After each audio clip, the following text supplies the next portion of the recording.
Sir નીલમ વાત કરું છું મહામંથન મંતવ્ય ન્યૂઝથી. અત્યારે એક આગાહી સર ચર્ચામાં છે.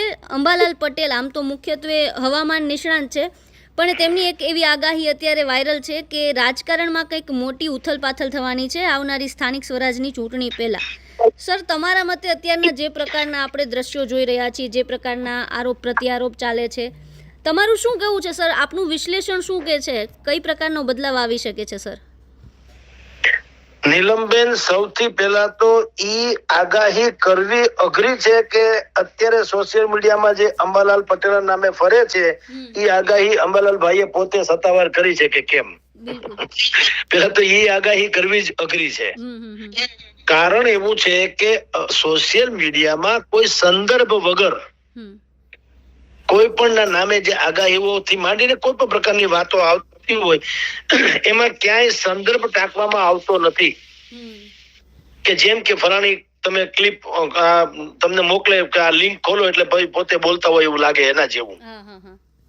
બીજું, AI નો જમાનો પણ છે, એટલે એના નામે તમે, કારણ કે જાણીતા છે હવામાન શાસ્ત્રી તો છે, એ તો સમજ્યા, પણ જ્યોતિષ શાસ્ત્ર અને ગ્રહ અને નક્ષત્રની ગણતરીના આધારે એ ભૂતકાળમાં અનેક વખત સત્તા પરિવર્તન અને રાજકીય ઉથલપાથલ એના વિશે તેઓ શ્રી કહી ચૂક્યા છે.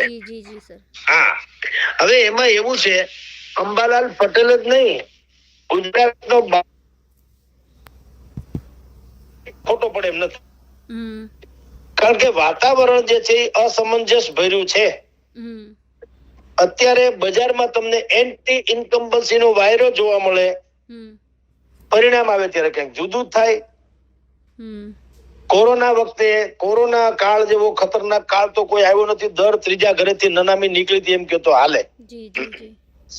ત્યારે અંબાલાલ પટેલ ની દરેક મતદાર કહેતો પણ એમ માનતા હતા કે હવે ગમે એમ થાય, એન્ટી ઇન્કમ્બન્સી જે છે એ ખતરનાક સ્તરે છે અને ભારતીય જનતા પાર્ટીને ભયંકર નુકસાન થાય. થયું શું ખબર છે? ભયંકર ફાયદો. નુકસાન તો જવા દો. એનું કારણ બેન એવું છે, કોઈ એક વસ્તુ સમજતા નથી. આ બધા દાંત કચાવીને ભાજપની સામે જે લોકો બોલી રહ્યા છે, એ લોકો આત્મમંથન કરતા નથી કે એને હરાવવા માટે તેને દાંત કચકચાવવાની જરૂર નથી. સંગઠન થી માંડીને નેતૃત્વ બીજું વૈકલ્પિક ઉભું કરવાની જરૂર છે. તમે ટાટા બિરલાની ઈર્ષા કરો એટલે ટાટા બિરલા ન થઈ જવાય. મહેનત કરો તો થાય ને. એવી રીતે અંબાલાલભાઈ ના નામે તો નામે, આમાં કોણ જંગલ મેં મોર નાચ્યા કિસ્સેદાર. તમે અંબાલાલભાઈ ને ફોન કરો, મારી પાસે એનો નંબર છે, મેં હમણાં ફોન કર્યો, એને ફોન ઉપાડ્યો નહીં, એ જુદી ઘટના છે. પેલા અમારે અનેક વખત વાત થઈ છે, ક્યાંક વ્યસ્ત છે, નહીતર હું તો એને ડાયરેક્ટ પૂછી લે તમારી જાણ ખાતર. પણ એટલે આ કરી છે ઈ પેલા તો કન્ફર્મ નથી. ઈ આગાહી પણ ખોટી પડે એમ છે કે એણે જ કરી છે. પણ એના કરતા તમને કહું, અમુક આગાહીઓ કોમન હોય છે. તમે અત્યારે હું મારા નામે કહો કે ભાઈ સરહદ ઉપર જે તણાવ થશે એવું બોલે તો પ્રકાશ મોઢા આઈ થિંક અમારે ત્યાં એક બહુ મોટા જ્યોતિષકાર છે, મોઢા, બરાબર. જે હવે એને ભૂતકાળમાં ભૂકંપ થી માંડીને બધી આગાહીઓ કરી, પાછી સાચી પણ પડી છે એમ કઉ છું, બરાબર. તો આપની જાણ ખાતર અમુક કોમન આગાહી એ જોવા દો, પણ હું સામાન્ય રીતે અત્યારે તમને કહું, રાજકારણમાં ભારે મોટી ઉથલ પાથલ થશે એવું કોણ ન બોલી શકે? તે બધા બોલી શકે. અત્યારે સંસદમાં મહિલા આરક્ષણ ની વાત ચાલે જ છે ને. 33% અનામત મળી જાય તો તમે જાણો છો અત્યારે 530 બેઠક લોકસભાની છે, 850 થાય અને એમાં આમને તેમને ભારે ફેરફારમાં ગણાય જાય. એ બિલ પાસ થાય તો પણ ભારે ફેરફાર થશે, પાસ ન થાય તોય ભારે ફેરફાર તો કહેવાય ને. ઘણું મોટું બિલ હતું પાસ ન થયું, નંબર 1. નંબર 2, તમારી જાણ ખાતર એમ કહેવામાં આવે કે ભાઈ કોઈ બહુ મોટા નેતાને યા તો એનું મૃત્યુ અથવા તો એને મુશ્કેલી પડશે. હવે આવી આગાહી કોઈ પણ માણસ કરે, કહું છું અંબાલાલભાઈ નહીં, કોઈ પણ. તો એવડો મોટો દેશ છે ને, હજારોની સંખ્યામાં નેતાઓ છે. તો તમે જાણો છો અહીંયા મહારાષ્ટ્રના ડેપ્યુટી ચીફ મિનિસ્ટર હતા, પ્લેનમાં ઓફ થઈ ગયા કે નહીં? વિજયભાઈ રૂપાણી આપણા હતા, ઓફ થઈ ગયા કે નહીં? તો ટૂંકમાં એવડો મોટો દેશ છે અને અમુક મભમ ભાષામાં જે આગાહી કોઈ પણ કરીએ કે એમ કહું છું, પર્ટિક્યુલરી કોઈ કરે ને પર્ટિક્યુલરી કે સ્થાનિક સ્વરાજ્યની ચૂંટણીમાં પહેલી વખત ભારતીય જનતા પાર્ટીને જાકારો મળશે. આમ આદમી પાર્ટી 9,000 બેઠકો ઉપર બધું લડે છે, 9,000 માંથી 4,000 આમ આદમી પાર્ટી અને 3,000 કોંગ્રેસ કે 4,000 કોંગ્રેસ, એવું કઈક કોઈ કે તો એને હવે માનવાની જરૂર પડે. મોટી ઉત્તર શું કહે છે સર આ મુદ્દે? બેન એવું છે, ચૂંટણીને લઈને જો જેની પાસે જો अब तो हवा ये ही करेगी रोशनी का फैसला, जिस दिए में जान होगी वो ही जलता रहेगा. ભારતીય જનતા પાર્ટી પાસે સંગઠન છે. આ લોકોને એમ લાગે છે કે આપણે ભાજપની ફેવર કરીએ છીએ અને વિરોધ પક્ષને ઓછો આંકીએ છીએ, પણ હું તમને કહું છું કે તમારે દાજ કાઢવાથી, ગાળ દેવાથી, આક્ષેપ કરવાથી એમ થોડું તમે ચૂંટણી જીતો. તમારી પાસે પૂરતા ઉમેદવાર, પૂરતા મત, પૂરતા મુદ્દા હોવા જોઈએ કે નહીં? બિલકુલ. હવે મત નથી તો ગાળ દેવાથી શું થાય? તમને અત્યારે સ્થિતિ એવી લાગે, બજારમાં ગમે ત્યાં ફરો તો એવી સ્થિતિ લાગે કે ભાઈ એન્ટી ઇન્કમ્બન્સી ચરમસીમાએ છે. એટલે તમે મારું આંકલન પૂછ્યું તો હું તમને કહું, કોંગ્રેસ અને આમ આદમી પાર્ટી એ થોડોક એવો દેખાવ તો કરશે જેને અવગણી શકાય નહીં. હા, આ પહેલું આંકલન. જે 2021 નું જે પરિણામ હતું સર, કે એક તરફી હતું, આપણે જોયું હતું સ્થાનિક સ્વરાજમાં, તો આપનું શું કહેવું છે સર, આ વખતે કેટલું પરિવર્તન લાગે છે? ત્રિતરફી, એટલે કે ભાજપ ભલે કદાચ વધુ બેઠકો લઈ જાય કે જે થાય તે, પણ કોંગ્રેસ પણ ગયા વખતે એવું હતું કે આમ આદમી પાર્ટીએ બહુ સારામાં સારું પરફોર્મન્સ સુરતમાં મહાનગરપાલિકાની ચૂંટણીમાં કર્યું હતું અને વિધાનસભાની ચૂંટણીમાં કોંગ્રેસે કર્યું હતું, બરાબર, પણ ત્યારે અખંડ વિરોધ પક્ષ જેવું હતું. અત્યારે બે અલગ અલગ પાર્ટી છે, આમ આદમી ને કોંગ્રેસ બે. એટલે સ્થાનિક સ્વરાજ્યને લાગે વળગે ત્યાં સુધી બે અપક્ષો એ થોડું ઘણું કાઠું કાઢશે એમ કહું છું, એવું લાગે છે 2021 ના પરિપ્રેક્ષમાં, મતલબ કહી શકાય રીતે. બિલકુલ બિલકુલ. એટલે જેને કહેવાય ને અવગણી ન શકાય, તમારે નોંધ લેવી પડે. કારણ એવું છે, ચારે કોર એ વાત તો ભારતીય જનતા પાર્ટીના દિગ્ગજ નેતાઓથી માંડીને કાર્યકરો પણ સ્વયં કહી રહ્યા છે. અત્યારે તમે જુઓ, બગાવતો થઈ જ રહી છે. રાજકોટમાં તો સ્વયં જગદીશ વિશ્વકર્માએ દોડી આવવું પડ્યું, સમજો, એ બળાપોટ ઠારવા. અને અહીંયા દાખલા તરીકે રાજકોટની વાત કરું, 3 લાખની જનસંખ્યા ધરાવે છે રઘુવંશી સમાજ. જી જી. અને એનામાં અત્યારે અન્યાયની ભારોભાર શિકાયત છે. તો સ્વાભાવિક જ છે આ બધી જે તમામ સમાજને, આહિર સમાજને સૌથી વધુ બેઠક અહીંયા મળી છે, એવો પણ એક વાત છે ને. જે સામાન્ય એટલે કે બિન અનામત બેઠકો હતી ત્યાં પણ ઓબીસી ને આપીને ભારતીય જનતા પાર્ટીએ દાવ ખેલ્યો. તો અખબારોમાં અને મીડિયામાં એવું આવે છે, એ સાચી વાત છે કે ભાઈ આ ભાજપને નડશે. એટલે તમે આંકલન મારું પૂછતા હોય તો કોંગ્રેસ અને આમ આદમી પાર્ટી એ થોડોક નોંધપાત્ર દેખાવ કરશે, પણ સત્તા મેળવી લેવી વાત નહીં. નોંધપાત્ર દેખાવ એટલે મહત્તમ અંશે તમે જુઓ, જ્યાં એનું ક્યાંય ઉપજણ નથી વિપક્ષોની, એને બદલે વિપક્ષો ક્યાંક થોડું ઘણું કાઠું કાઢશે. એ થોડું ઘણું શબ્દ એટલા માટે બોલું કે ઘણું ખરું એને આપોઆપ ગુમાવ્યું. જો એ બંને ભેગા રહીને લડ્યા હોત તો સિનારીઓ જુદો હોત. અને જે પાર્ટી તૂટી, રાજુ કરપડાથી માંડીને ભાઈ કરસનદાસ ભાદરકા વગેરે વગેરેથી, એ ન તૂટી હોત, પેલા તો એક પાર્ટી પોતે અખંડ રહી હોત અને પછી વિપક્ષોમાં બેમાં એકબીજામાં મર્જ થયા હોત તો સ્થિતિ જુદી હોત. હવે શું થાય, તમે હું જેની અત્યારે ચર્ચા કરી છે, જેને એન્ટી ઇન્કમ્બન્સી કહેવાય, સત્તા વિરોધી મત, જી જી, પણ એ પાછળ ડિવાઈડ થઈ જશે ને.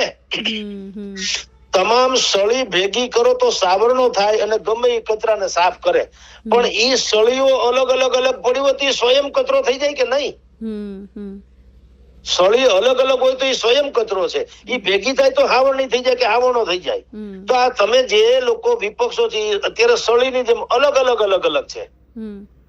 એટલે એ એની મર્યાદામાં ગંદકી સાફ કરીએ કે હાવરણા કે હાવરણીની જે ઝાપટ લાગે ને સાફ થવું જોઈએ એવું ન થાય. એટલે ભારતીય જનતા પાર્ટી પાસે એના તથાકથિત જે કયો પણ, એક તો વિકાસની વાતો તો છે જ આજીવન, બીજું એની પાસે ભયંકર સારું સંગઠન છે, એમાં તો ના નહીં પડાય. બિલકુલ. ત્રીજું એને 30 વર્ષનું શાસનનો અનુભવ છે, એ દીવા જેવું સ્પષ્ટ છે. અને ચોથું નરેન્દ્ર મોદી તો છે જ હુકમનો એકો. હવે જે મુશ્કેલી જે છે એ શું છે, સ્થાનિક સ્વરાજ્યમાં એટલે કે ગ્રાસરૂટ લેવલે જે અધિકારીઓનું રાજ છે અથવા જનતા એમ માને છે કે સરકારની મુલાજીમો અને સરકારી નેતાઓ અથવા તો પક્ષના નેતાઓ એ જનતાને બહુ કેર નથી કરતા. ઈ જે રોષ છે એ રોષનું અત્યારે તમને આમાં પ્રતિબિંબ જોવા મળશે. હા, અને ઈ પાછું એમાં ભારતીય જનતા પાર્ટીમાં બીજું કઈ નહીં કરે, તમે લખી રાખજો, એના ઉપરથી સબક લેશે. સૌથી મોટી વાત પછી ઈ પણ છે જે બંને પક્ષો નથી લેતા, વિપક્ષો એ 30 વર્ષથી હારે છે. હાર્યા પછી કે અમે આત્મમંથન કરશું, હું કોઈ દી આવ્યું વલોણું બહાર થઈને આવ્યું માખણ, કોઈ દી શું તમે આત્મમંથન કર્યું? કોઈએ કીધું નહીં. રાહુલ ગાંધી સ્વયં જયારે કહે છે કે અમારી પાર્ટીમાં લગ્નના ઘોડા અને બગીના ઘોડા એટલે રેસના ઘોડા એ બે અવળ થઈ ગયા. પણ થઈ ગયા તો હજી થઈ ગયા, એમાંથી ક્યાં કોઈને અવળ હતી છોડીને હારી જગ્યાએ જોડ્યા ક્યાં? તો તમે પરિવર્તન સ્વીકારતા નથી તો તમે સ્થિતિ સ્થાપક એટલે જેવા છો તેવા એવા ને એવા જ રહેવાના. ભારતીય જનતા પાર્ટીમાં ઈ બુદ્ધિ તો છે કમસે કમ, કારણ કે એ રાજનીતિ કરે છે. ઘણા લોકો એમ કે તમે હું કામ કહો, એટલે ભાઈ રાજનીતિ શબ્દ છે, નીતિ રાજ નથી. રાજ પેલા છે, નીતિ પછી છે. પેલા નીતિ પછી રાજ નથી. રાજ માટે થઈને ગમે એ પગલાને નીતિમાં કપાવી દેવું એ રાજનીતિ. અને નીતિ રાજ શું છે ખબર છે? નીતિને શ્રેષ્ઠ લાગે એવું જ રાજનું શાસન હોવું જોઈએ, એ નીતિ રાજ છે. હવે એવું તો કઈ છે નહીં. અને શું કામ હોય? સામે પણ ક્યાં દૂધે ધોયેલી બધી વાતો છે. જેમ શાસક પક્ષમાં નહીં તો સામે ભગવાન દયા છે ને. એટલે 182 તમે કલ્પના કરો બેન કે 6.5 કરોડની જનતામાંથી અત્યારે સ્થાનિક સ્વરાજ્યની 90% વિસ્તાર આવી જાય છે. એટલે કાયદેસર સેમીફાઇનલ જ છે, સમજી લ્યો. 4.80 કરોડ લોકો મતદાન કરવાના છે અને 9,962 બેઠક છે. તમને 9,000 એવા મૂર્તિયા ન મળે વિપક્ષોને પણ કે જેના નામ ઉપર લોકો કસમ ખાઈ શકે કે વાહ, બહેતરીનમાં બહેતરીન એક શિક્ષિત યુવાન, બેદાગ, વિઝનરી, દાનેશ્વરી, કઈ નહીં લઈ લેવાની છૂટ આપવાની તમન્ના વાળો આવો ન મળે એવું બને કોઈ દી. તમે તો આ ગુજરાતના નંદનવન કેમ કેવું તો આ સિરિયા જેવું કહેવાય, બધા આતંકવાદી જેવું હોય. તો એને બદલે તમે જુઓ શું થયું, ગમે એને ટિકિટ આપી છે. તમને 90% નામે ખબર ન હોય એવા તો ટિકિટ આપી, અને પાછા ટિકિટમાં હાંજો તમે જુઓ બસો બથ આવ્યા ને ભેગું, જેને કહેવાય આ લોકો એમ કે છે કે અમારે એને એમ કે સમરસ જેવી વાતો. પર સમરસ એટલે આવી ધાક ધમકીથી ગોકાકણી બાંધણું કાઢવું બથો બથના દ્રશ્યો ટીવીમાં આવ્યા. શર્મનાક કહી શકાય આવ્યા કે નહીં? અને એમાંય પાછા લોકો શું કરે છે, જુઓ શાસક પક્ષની બેમાની. અરે શાસક પક્ષની બેમાની છે માની લ્યો, પણ તમારા માટી પગાર લોકોને શું ટિકિટ આપી? એ તમે કોક તમને ખરીદી લે છે, તમે વેચાવ તો છો કે નહીં? કોઈ સ્ત્રીને તમે કુલટા કયો તો એક પુરુષ એ ચારિત્રહીન સાબિત થાય કે નહીં? ઈ કેમ નથી બોલતા? સ્ત્રી આપોઆપ કુલટા કેતી થાય? એક પુરુષ ચારિત્રહીન થયો તો ને. એટલે તમને કહું, વિપક્ષોએ જો એમ કે અમને સામદામ દંડભેદથી અમારી ઉપર જુલમ કરે છે, તો ભાઈ તમે માટી પગા માણસોને ટિકિટ આપી શું કરવા? કે જે લલચાઈ જાય, ખરીદાઈ જાય કે દબાઈ જાય. અને લલચાઈ જાય તો સગીર વયના છે, બાળક છે કે ભાઈ હવે 9-10 વર્ષના છોકરાને શું ખબર પડે? તો ઠીક છે. એટલે તમે આવા ખાઈ બધેલા જેવા માણસ જુઓ, તમે ઉલટા સુલટા બધું કરો છો. અહીંયા બધા ઉભા શાસક પક્ષને તમે એમ કહો છો કે એ લોકો આવું કરે છે, તો મને કહો સામે ઉભા ક્યાં ગયા? યુધિષ્ઠિર છે બધા. અને જો એવા યુધિષ્ઠિર જેવા હોય તો બગાવત જનતા ન કરે કે ભાઈ નહીં આવું ન. મહાત્મા ગાંધીની સામે અંગ્રેજો સામે તો ગાંધીજી જ પડકાર ફેંકતા હતા, પણ જનતાને ક્યાંય આહવાન નતા કરતા. તો પોતે જનતા એની હારે ઉભી હતી કે નથી ઉભી? શું કામ? કેરેક્ટર એવું હતું, એને કઈ લઈ નતું લેવું. એટલે હવે આપણે ત્યાં જેને તમે જેને વિપક્ષ કહો, જેમ ધોરાજીના ભારતીય જનતા પાર્ટીના ધારાસભ્ય મહેન્દ્રભાઈ પાડલિયાએ શું કીધું કે કોંગ્રેસને ઉમેદવાર નતા મળતા એટલે અમે કેટલાક ઉમેદવાર આપ્યા. બોલો હવે કોંગ્રેસને ભાજપ ઉમેદવાર આપે કોઈ ફોર્મ પાછું ખેંચ્યા વગર રેકોર્ડ ઉપર આવી જાય કે અમે ઉમેદવાર ગોઠવી દીધા, પછી તો ખેંચી જ લે ને. તો તમે એટલે કે કોંગ્રેસ હોય કે આમ આદમી પાર્ટી હોય, તમને એના હારા માણા નથી મળતા તો વાત તમારો નુકસાન તમારી પર, એટલે કે વાંક તમારો ગણાય કે નહીં? ડ્રગ્સ આવે છે એવું બોલવું તો ડિમાન્ડ ન હોય તો સપ્લાય થાય કોઈ દી? મને તમે કયો. હાલો તમે છે, હાલો ડ્રગ્સ આવે છે, પણ હું તમને કહું કોઈ પીતું જ ના હોય તો ડ્રગ્સ શું કરો તમે? તમે કાશ્મીરમાં બરફ કેમ વેચો મને કયો જી? હાલો તમારા દુકાન છે ભાઈ, બહુ બરફ આવે, બહુ બરફ આવે, બધી વાત સાચી, પણ કાશ્મીરમાં ક્યાં બરફ કોઈ લે? અને રણમાં તમને કોણ હીટર વેચો તો કોણ લે? એમ તમારે ડિમાન્ડ છે તો સપ્લાય છે, તો તમે ડિમાન્ડ બંધ કરાવી દો ને. એવી રીતે તમારે ત્યાં ભારતીય જનતા પાર્ટી ધારો કે તમારી ઉપર પ્રેશર કરે છે, તમને ખરીદી લે છે, તમને લલચાવે છે, પણ તો તમને આ કઈ નવું છે, બોણી છે, આ પહેલી વખત થાય છે એવું છે? 75 વર્ષથી આને આ ડખો હાલે છે, બે પક્ષો સત્તામાં કોંગ્રેસ હતી, એને કઈ કરવામાં બાકી તો રાખ્યું નતું. આ કટોકટી શું છે? એ શું હતું? કોર્ટે જે આદેશ આપ્યો એને અવગણીને સત્તા ઉપર ચડી બેવાની લાલસા સિવાય કટોકટી બીજું શું હતું? તો અત્યારે જે લોકો લોકતંત્ર ખતરામાં થઈને વાત કરે તો એ આ કાં ભૂલે છે કે અમે અમારા વખતમાં બધું કરી છૂટ્યા હતા? તો ભાઈ એવું છે, જેનો દાવ આવે ગમે બેટિંગ કરતા હોય. એટલે આ રાજનીતિ છે, ધર્મનીતિ નથી. ધર્મ હોય ને ધર્મનીતિ તો એ વાત છે. એટલે વિપક્ષોએ પણ પોતાના ઉમેદવાર એવા રાખવા જોઈએ કે એને રોજ પરેડ કરાવી શકે લોકો સામે કે જુઓ આ તમારા ત્રેમડ હોય તો ખરીદી લ્યો, આ સજ્જન માણસો છે. પણ એવું છે નહીં, આપણા માટી બગા છે તો પછી પાણી નાખો તો ઓગળી જાય કે નહીં? એટલે બે બાજુ છે એ જુદી. એટલે મારી ભાઈ આપણી વાત તો અંબાલાલ પટેલ થી શરૂ થઈ હતી, એના નામે આગાહી થઈ છે એમ કહું છું. એની સત્તાવાર કોઈ માહિતી છે નહીં, કારણ કે નીચે કોઈ લિંક કે કોઈ સંદર્ભ ટાંક્યો નથી. એ ખાલી. અને બીજું જે આગાહી તમે જે કહો છો બેન, એ આગાહી હું તમને કહું છું ને, લ્યો ઉથલ પાથલ થવાની જ છે હમણાં સ્થાનિક સ્વરાજ્ય. એ કોઈ પણ કરીએ કેવી આગાહી છે. એટલે એમાં અંબાલાલ પટેલે કરી હોય કે ન કરી હોય, સમજી લ્યો ઉથલ પાથલ થવાની. અને બાકી અમુક કોમન જે આગાહી જે છે એ કોઈ પણ માણસ ખોટો ન પડે એવી આગાહી હોય છે. તમને જ્યોતિષ તમે મારી પાસે જોવરાવા આવો એટલે 4-5 બાબતો છે ને કોમન હોય બેન.